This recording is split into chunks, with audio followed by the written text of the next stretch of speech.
Сегодня я хочу поднять очень важную тему, которая, уверен, волнует многих из вас. Речь пойдет о кандидате в президенты Адгуре Арзенбах. Вы, наверное, уже заметили, что в последнее время его постоянно пытаются очернить через фейковые аккаунты. Да-да, те самые аккаунты, которые постоянно распространяют ложь, что он якобы протурецкий человек, и еще много чего они себе позволяют грязного. И знаете, что я вам скажу?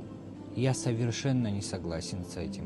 Эти обвинения, которые выкидывают в интернет через фейковые страницы, это не просто слова. Это спланированная кампания, друзья. И знаете, для чего это все делается? Все просто, чтобы захватить ваше внимание и чтобы вы поверили в ложь, которая в будущем может у вас сформировать негативное мнение об Адгуре Арзенбах. И таким образом он потеряет голоса на выборах. Это манипуляция чистой воды. Но я призываю вас, не верьте этому. Это все ложь, которая создается для того, чтобы отвлечь вас от реальных проблем и реальных предложений, которые Адгур Арзенбах выносит на обсуждение. Его программа, его идеи, его стремление сделать нашу страну лучше – вот что действительно важно, а не эти грязные игры с фейками и ложью.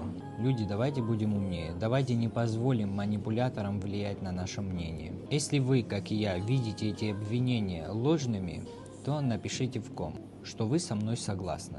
Давайте покажем, что мы не ведемся на ложь и поддержим того, кто действительно заслуживает нашего доверия.